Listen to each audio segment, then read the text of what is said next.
Hello viewers, welcome to my channel Electrical Study. After watching the video, if you think that it is helpful to you, then kindly do subscribe my channel and press the bell icon so that you will get notified when I upload a new video in my channel.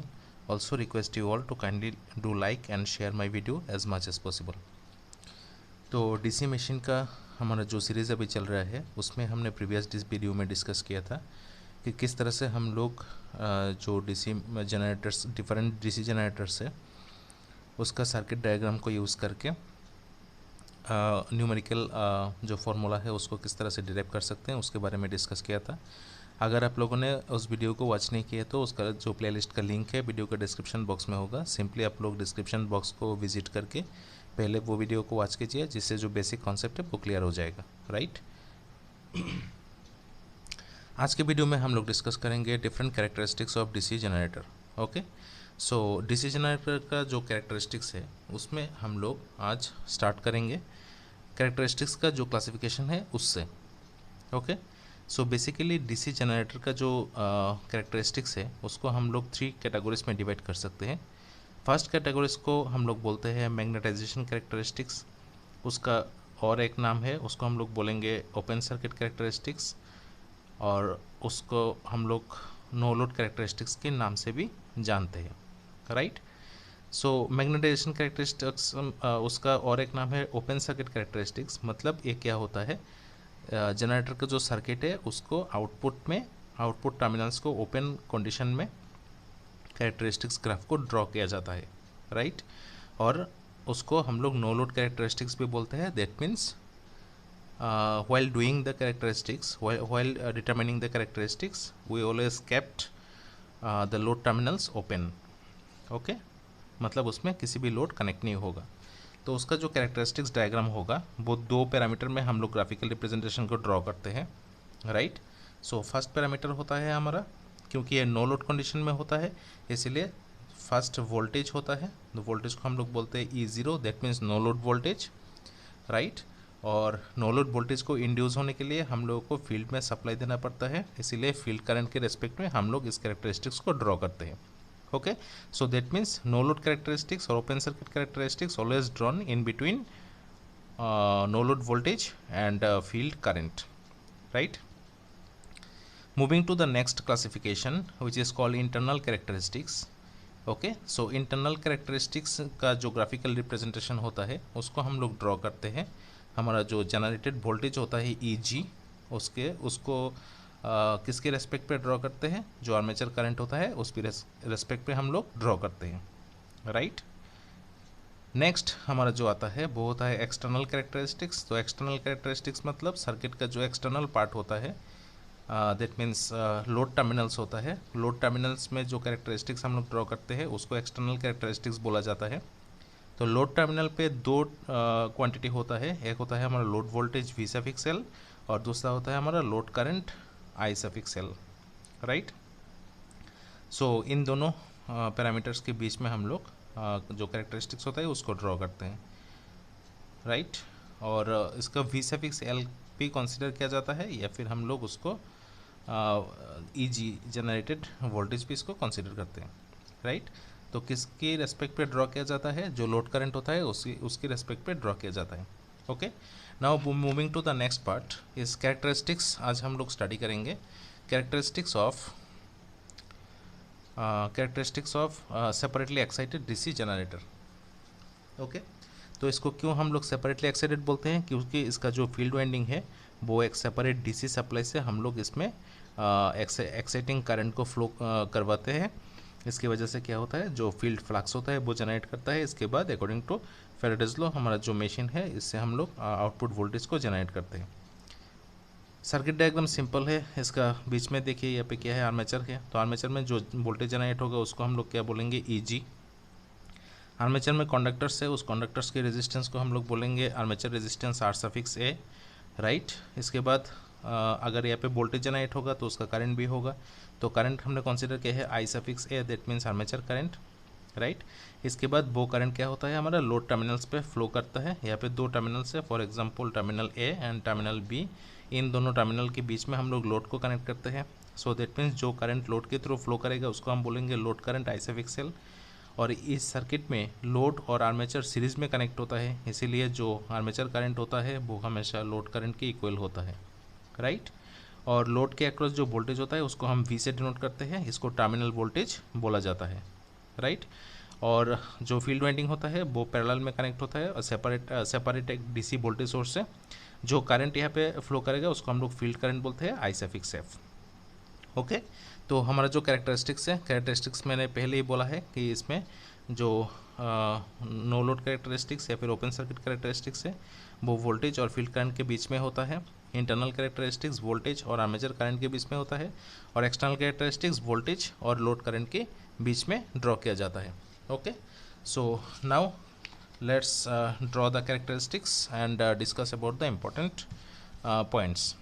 Okay, तो हमारा जो first characteristics होगा, first figure, इसमें हम लोग draw करेंगे open circuit characteristics, जिसको OCC बोला जाता है।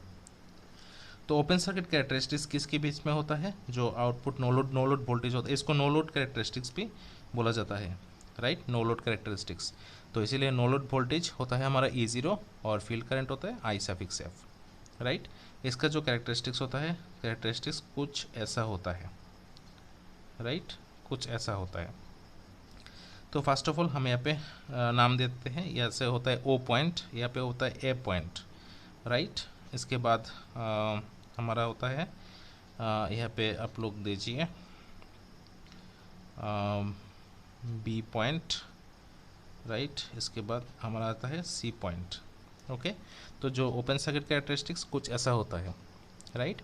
इसमें आप लोग देख सकते हैं कि फर्स्ट जो कैरेक्टरिस्टिक स्टार्ट होता है वो 0 से स्टार्ट ना होके, ओके, कुछ एक पॉइंट से स्टार्ट होता है। तो यहाँ पे जो OA पार्ट है, राइट, यहाँ पे जो OA पार्ट है, इस पार्ट हम लोग को क्यों मिलता है? क्योंकि जो यहाँ पे जो हमारा फील्ड वाइंडिंग होता है, इसमें सप्लाई देने से पहले इसमें थोड़ा मैग्नेटिज्म प्रॉपर्टीज़ रहते हैं, जिसको हम लोग बोलते हैं रेसिडुअल मैग्नेटिज्म। ओके, जिसको बोलते हैं रेसिडुअल मैग्नेटिज्म। तो रेसिडुअल मैग्नेटिज्म क्या होता है?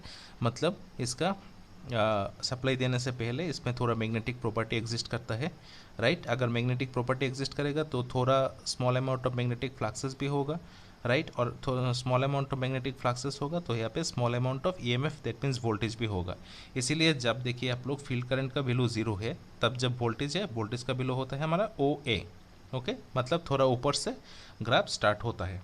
ओके, इसके बाद क्या होता है? इसके बाद देखिए ग्राफिकल रिप्रेजेंटेशन लीनियरली इंक्रीज करेगा। ओके, लीनियरली इंक्रीज करेगा, मतलब जो फील्ड करंट जब इंक्रीज होगा तब हमारा नो लोड वोल्टेज भी इंक्रीज होगा।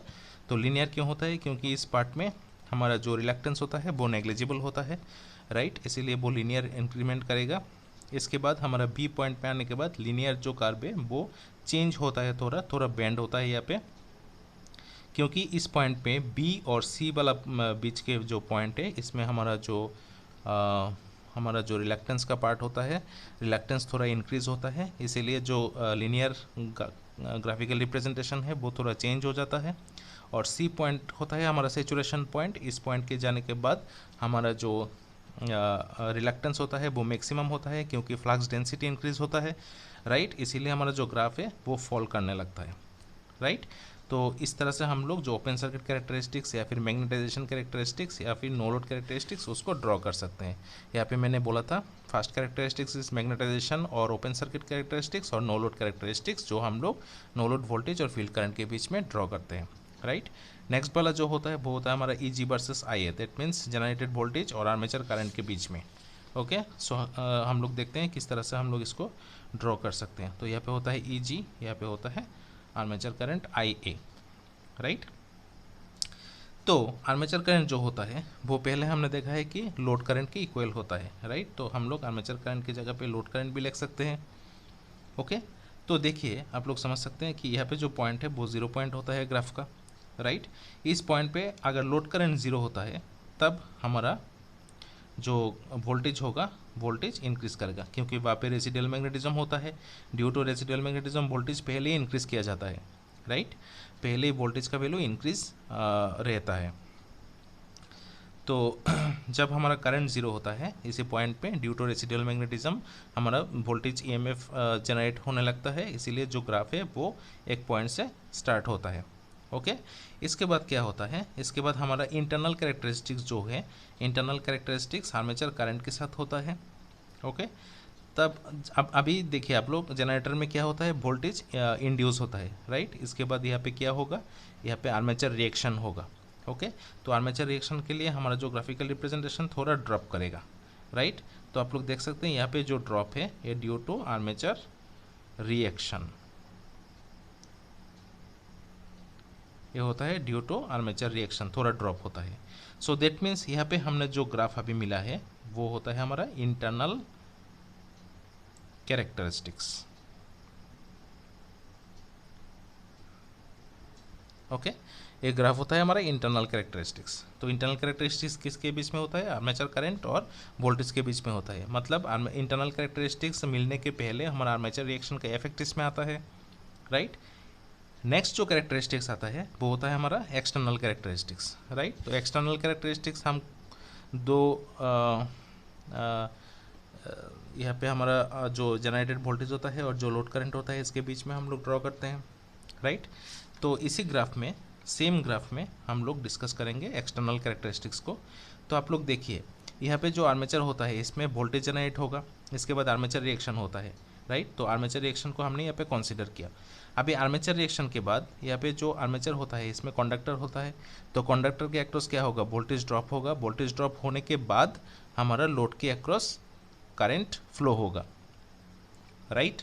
तो इसीलिए हमारा जो नेक्स्ट कैरेक्टरिस्टिक्स होता है वो होता है लोड करंट और जनरेटेड वोल्टेज के बीच में, जिसको हम लोग एक्सटर्नल कैरेक्टरिस्टिक्स बोलते हैं, राइट। इसीलिए हमारा जो एक्सटर्नल कैरेक्टरिस्टिक्स आएगा वो और ड्रॉप हो जाएगा। तो आर्मेचर रिएक्शन के बाद जो एक्स्ट्रा ड्रॉप होता है इसको हम लोग बोलते हैं IARA ड्रॉप। ओके। मतलब जो कंडक्टर्स होता है उसका जो रेजिस्टेंस होता है उसके अक्रॉस ड्रॉप होता है। ड्रॉप होने के बाद जो फाइनल करंट होता है, फाइनल वोल्टेज होता है, वो लोड के अक्रॉस जाता है। ओके। तो क्योंकि हम लोग यहाँ पे एक्सटर्नल कैरेक्टरिस्टिक्स के बारे में बात कर रहे हैं, तो एक्सटर्नल कैरेक्टरिस्टिक्स मतलब होता है लोड करंट और वोल्टेज के बीच में। तो लोड करंट कब मिलेगा, जब यहाँ पे आर्मेचर ड्रॉप होगा, पहले आर्मेचर रिएक्शन होगा, इसके बाद आर्मेचर ड्रॉप होगा, वोल्टेज ड्रॉप होगा, इसके बाद हम लोगों को लोड करंट मिलेगा। इसीलिए यहाँ पे जो नेक्स्ट ग्राफ है इसको हम लोग बोलते हैं external characteristics. Okay, so this is all about the different characteristics of separately excited DC machine. So I hope all of you have understood each and every steps of this graphical representation. Still you have any queries you can ask in comment section। और अगर video आप लोगों को अच्छी तरह से समझ में आ गया तो वीडियो को लाइक कीजिएगा और जितना ज़्यादा हो सके इसको शेयर कीजिएगा। Thank you for watching.